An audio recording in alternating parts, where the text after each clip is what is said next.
Welcome to mad మాటలు with MA and DD. నేను ఇందాక ప్లాన్ చేశాను మామ. ఇక్కడ నేను హోస్ట్, మీరు గెస్ట్. ఓకే, నేను మ్యాడ్లో డిడి కాదు అని మీరు ఆన్సర్ చేయాలి మామ. ఓకే, ఇది ఫిక్స్ అయిపోండి. Okay. So first question, mad 2 చేయడం మీకు ఎలా ఉంది? అలాగే మ్యాడ్ 1కి మ్యాడ్ 2కి ఇంత దూరం తీసుకొచ్చింది ఇలాంటి క్వశ్చన్స్ అడగడానికి. పదమా వెళ్ళిపోదాం మనం. ఇలాంటి జనరల్ క్వశ్చన్స్ అడగను అని చెప్తున్నారా? తొత్తర ఆపుకోరా మన క్యాండిడేట్ మామ. దిస్ ఇస్ ఫోన్ సైలెంట్లో పెడతాను. బాగానే ఎక్స్ట్రాలు. ఫస్ట్ కళ్ళజోడు తీరా నువ్వు. అంటే ప్రమోషన్స్ లో కొంచెం స్ట్రెయిన్ అయిపోయి పాడితే మైక్ నోటుకి వెళ్ళిపోద్ది. కళ్ళజోడిది ఫస్ట్ నువ్వు. Okay. So hello everybody, mad మాటలు with MA and DD. This is a completely unfiltered, unscripted, fully interesting podcast. Full interesting podcast. Sorry, మాకు అలవాట్లేదు, ఏ కెమెరా చూడకూడదు అర్థం కావట్లేదు, ఆ కెమెరా నేను చూడాలి. సో ఫస్ట్ క్వశ్చన్, టీజర్కి రెస్పాన్స్ ఒక రేంజ్లో వచ్చింది. సో మీకు హౌ డస్ ఇట్ ఫీల్? అలాగే ఎంత ఇచ్చారు వ్యూస్కి? చెప్పడం నాకు ఎవడేం చెప్పట్లేదు. మనకి చెప్పట్లేదు, బట్ నిజంగా జెన్యూన్ వ్యూస్ అని అనుకుంటాను నేనైతే. జెన్యూన్ వ్యూస్ అయితే బాగుంటుంది. కింద కామెంట్లో కూడా ఆఫ్ కోర్స్ మనం ఏ పోస్ట్ పెట్టినా ఫస్ట్ కామెంట్ వీడి12 అప్డేట్ ఫస్ట్ అది ఉంటుంది. బట్ ఇట్స్ ఓకే, అది కూడా మంచి సినిమానే కాబట్టి. దాని తర్వాత మ్యాడ్ 2.0 లోడింగ్, వీఆర్ వెయిటింగ్, ఇలా చాలా మంచి మంచి కామెంట్స్ రావడం వల్ల మైక్ ఇలా పెట్టాలా ఎలా ఓకేనా? ఇంకెక్కడ మీ ఇద్దరిది స్ట్రైట్ ఉంది కదా, చిన్న డౌట్ వచ్చింది. నేనే ఏదో న్యాచురల్గా ట్రై చేస్తున్నాను, నాకే క్లారిటీ లేదు ఏం చేస్తున్నాను. నెక్స్ట్ క్వశ్చన్, మ్యాడ్ 1 ఫ్లూక్లో ఆడేస్తుందని బయట టాకు 2-3 అంటున్నారు. మరి దానికి మీ రెస్పాన్స్ ఏంటి? ఫ్రాంక్గా మాట్లాడుకుందామా. ఫ్లూక్లో మన ముగ్గురిది ఫస్ట్ సినిమా. మన ముగ్గురం ఫస్ట్ సినిమా చేసినప్పుడు ఫ్లూక్లో ఆడడం అనేది ఇంపాసిబుల్. ఇన్ మై ఒపీనియన్, మన ఫ్రెండ్షిప్ బయట ఎలా ఉందో స్క్రీన్ మీద ట్రాన్స్లేట్ అయింది కాబట్టి I believe it worked well for the film. నేను అనేది ఏంటంటే, పెద్ద హీరో సినిమా వచ్చింది అంటే అది ఫ్లూక్లో ఆడింది అంటే ఒప్పుకుంటాం. ఎందుకంటే హీ హాజ్ స్టార్ బేస్ ఉంటుంది. ఒక 1000 మంది బయటికి వెళ్ళి సినిమా బాగాలేకపోయినా బాగుంది అని చెప్పడానికి జనాలు ఉంటారు. అలాంటిది మనం కొత్త ఫేసెస్ పెట్టుకొని అలా వచ్చినప్పుడు అలా చెప్పే వాళ్ళు ఎవరు ఉండరు. సో ఆబ్వియస్గా అది ఫ్లూక్లో ఆడిన సినిమా కాదు, కంటెంట్ ఉన్న సినిమా కాబట్టి ఆడింది.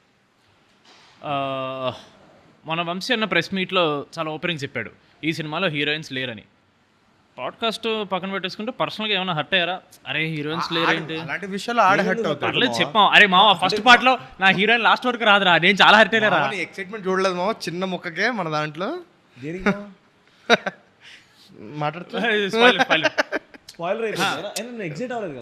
చెప్పు. ఇప్పుడు సెకండ్ పార్ట్ చిన్న ముక్కకి ఎక్సైట్ అయ్యా మామ, నేను చాలా చూసా. హీరోయిన్స్ లేకపోయినా అమ్మాయిలు ఉన్నారు. ఎవరన్నా ఓకే అంటున్నావు, సినిమాలో అమ్మాయిలు ఉండాలంటున్నావు. అంటే సినిమాలో అమ్మాయిలు లేకపోతే సినిమా హిట్ అవ్వదు అని చెప్తున్నాడు రామ్నిత్ర, అదేనా?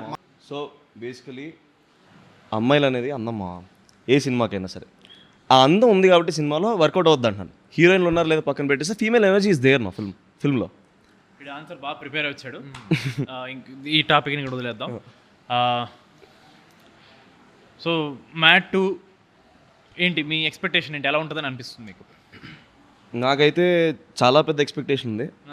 మ్యాడ్కి నాకు ఎక్స్పెక్టేషన్ ఉన్నా సరే, ఫస్ట్ టైం కదా మళ్ళీ నిజంగా చూస్తారని లేదని చిన్న సెల్ఫ్ డౌట్ ఉన్నా సరే, ఈసారి కాన్ఫిడెన్స్ ఉంది. Not over confident, but I'm very confident that this film will hit a very big numbers maybe. So ఇది మ్యాడ్ 1కి 10 times ఉంటుందని నేను నమ్ముతున్నాను.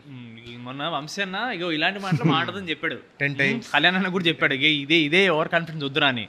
ఓవర్ కాన్ఫిడెన్స్ వద్దు, కాన్ఫిడెంట్ మాట చాలు. ఓకే, డెఫినెట్లీ మ్యాడ్ 1 కన్నా చాలా ఎంటర్టైనింగ్ ఉంటుంది. అసలే బయట సినిమా బాగుంటే టమాటాలు ఇస్తున్నారు, బాగుపోతే టీ కప్పులు పలగొడుతున్నారు. అసలు టీయే కాదంటున్నారు. అంటే మనం మ్యాడ్ 1లో bro we had individual tracks, ఒక లవ్ ట్రాక్, 3 లవ్ ట్రాక్లు, ఇవన్నీ ఉండడం వల్ల ఎంటర్టైన్మెంట్ ఎక్కడో ఒక్క దగ్గర లాగ్ అవుతూ ఉంటుంది. సో ఈసారి మనం కంప్లీట్గా కాన్సన్ట్రేట్ చేసిన ఎంటర్టైన్మెంట్ పైన. ఇందాక నేను బ్రో కూడా అదే మాట్లాడుకుంటున్నాం. బేసిక్గా ఇదిరా ఆన్సర్ అంటే, ఇదిరా డైలాగ్ అంటే అదేమా.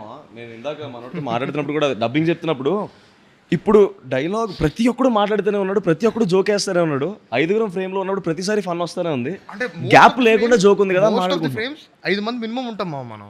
అవును, అంటే 5 మంది ఉన్న ప్రతిసారి ఎలా ఉంటుంది అంటే గోలగోలగా ఉంటుంది. ఒక్కొక్కడు ఒకటి వేస్తుంటాడు, చూసిన ప్రతిసారి ఒక కొత్త డైలాగ్ వినపడుతుంది. So one good reference that we can talk about is Panchatantram, Kamal Haasan garu. Good reference. అంటే నువ్వు చూసిన ప్రతిసారి ఒక కొత్త డైలాగ్ వినపడుతుంది నీకు. గుడ్. సో మొత్తం మీద చాలా పక్కడబందిగా ప్లాన్ చేసామని అంటున్నారు మీరు. చాలా ఆడియన్స్ కి బోర్ కొట్టే ఛాన్సే లేదు అని చాలా కాన్ఫిడెంట్ చెప్తున్న మ్యాడ్ హీరోస్. యాంకరింగ్ బాగా చేస్తామా. Next big boss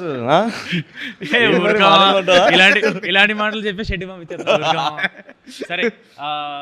pre release వస్తుంది, మంచి మంచి బట్టలు, దీంతో పాటు అన్నా నుంచి కాలు మీద పడిపోయేలాగా ఎవరైనా ప్లాన్ చేసుకున్నారు స్టేజ్ మీద? నిజంగా I generally want to see how people will react. మన మీద కూడా వస్తే చెప్పలేసేస్తారేమో బయట, బాగానే ఎక్స్ట్రా అప్పుడు వాళ్ళు అంటారు. సో అలాంటిది ఏం ప్లాన్ చేసుకోలేదు? లేదు. ఏడమ్మా ఏదో పిఆర్ చేసుకోవాలి కదా, ఈ మధ్య ఇండస్ట్రీ రన్ అయితే పిఆర్ మీద. ఏమో మనం జనాలకు నచ్చినప్పుడు దానికి. నువ్వు ఏదైనా ప్లానింగ్ లో ఉన్నావు, ఏదైనా పిఆర్ స్టంట్ ఇలా చేస్తే బాగుంటుంది? నేను నాకు డౌట్ ఉండేది, కాకపోతే ఒక్కసారి జనాలు మనల్ని యాక్సెప్ట్ చేసిన తర్వాత మనం పిఆర్ చేస్తే ఇంకా రుద్దినట్టు ఉంటుంది, కానీ it won't be genuine from our side is what I think. PR చేసే వాళ్ళు అసలు జెన్యూన్ కాదు అని చెప్తున్న రామ్ నితిన్. ఇండస్ట్రీలో పిఆర్ అనేది చాలా రుద్దుతున్నారు అని చెప్తున్న రామ్ నితిన్. నేనే ఇదంతా జనాలే చేస్తారు పిఆర్, మనం కాదు. మనం కాదు, మీరు. నేను ప్రస్తుతానికి I'm a host, your a guest. మీరు చేస్తున్న ప్రతి వీడియో ఈ మీమ్ పేజెస్లో కానీ ఇన్స్టాగ్రామ్ పేజెస్లో చాలా వైరల్ అవుతున్నాయి అని మాకు తెలిసింది. ఎంత ఇస్తున్నారు ఏంటి ఒక్కొక్క పేజ్కి? ప్రతి వీడియోలో ఏదో ఒకటి వస్తుంది. మొన్న ఆ గ్రాక్ వీడియో చేసాం. అవును, ఆ గ్రాక్ వీడియో బాగా వర్కౌట్ అయింది. చాలా బాగా వర్కౌట్ అయింది. అలాగా. కానీ నిజంగానే గ్రాక్ గడ్ ఏంటి మా బయట అది నిజంగానే ఏ కాదని డౌట్ వస్తుంది నాకైతే. మనం ఇంకా చాలా సెన్సర్ చేసాం మా. అవునవును, నిజంగా వాడిచ్చే రిప్లైస్ మీకు పెట్టామనుకోండి, అది అన్సెన్సర్డ్ చేయలేను. ఎందుకంటే ఫ్యామిలీ సినిమా కదా, we can't talk all of that. Exactly. అది ఇదంతా ఓకే. మామూలుగా ప్రమోషన్స్ చూస్తుంటే ఓన్లీ ఎంఏడి ప్లస్ లడ్డు కనపడుతున్నారు. ఈ డైరెక్టర్ ఎక్కడ ప్రమోషన్స్ కనపడట్లేదు. అంటే of course it's a trend అనుకోండి. ఈ పెద్ద పెద్ద డైరెక్టర్లు ఎడిట్లో బిజీ, ఆర్ఆర్లో బిజీ అని చాలా వరకు ప్రమోషన్స్ ఎస్కేప్ అయ్యి ఉంటుంటారు. అలా ఏమైనా చేస్తున్నాడా మీ డైరెక్టర్? అంటే నా ఒపీనియన్ ఏంటంటే, ఆయనకి పొరపాటున కళ్యాణ్ అని పేరు వచ్చింది, ఆయన పేరు కాళిదాస్ అని పెట్టాలి. లాస్ట్ మినిట్ దాకా చెక్తూనే ఉంటాడు సినిమాని. అంతేలే, చెక్కి ఇప్పుడు హిట్ చేయకపోతే ఆ తర్వాత మన ప్రొడ్యూసర్ చెక్కుతారు కళ్యాణ్. ఏం లేదు, చెక్కేస్తారు అంతే. చెక్కేస్తారు అంతే. సో ఈజ్ అ పని రాక్షసుడు అంతే, ఇంకా అంతకన్నా ఏం చెప్తాం. మరి నువ్వేం చేస్తున్నావురా? నేను కొంచెం సుఖపడతాను మా అమ్మ, సుఖ పురుషుడు. అదే అది ప్రమోషన్స్ మా, మోషన్స్ కాదు, అవన్నీ బయట చెప్పొద్దు. 2 రోజుల నుంచి ఆడు ఫుల్ ప్రమోషన్స్ లో ఉన్నాడు. సో లాస్ట్ క్వశ్చన్కి వస్తే మావా, చాలు మావా, ఇంతకన్నా ఎక్కువ క్వశ్చన్లు అడిగితే చూడరు. నువ్వు ఇన్ని క్వశ్చన్లు అడిగావు కదా, నేను ఒక క్వశ్చన్ అడుగుతాను. నేను మ్యాడ్లో రాధ వెన్నెల అవ్వకముందు మీ ఇద్దరం వెన్నెల కదా? Of course. చెప్పనా కొడుకల్లారా? 2 వెన్నెలలో ఏ వెన్నెల ఇష్టం? ఓకే బాయ్ చెప్పకూడదు.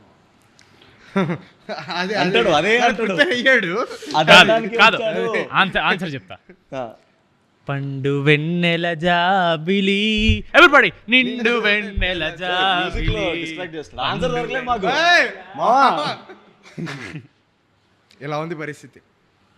ఓకే మనం చెప్తాం మా. Okay bye. Mad square releasing on March 28th. తప్పకుండా వెళ్ళి చూడండి. Okay bye.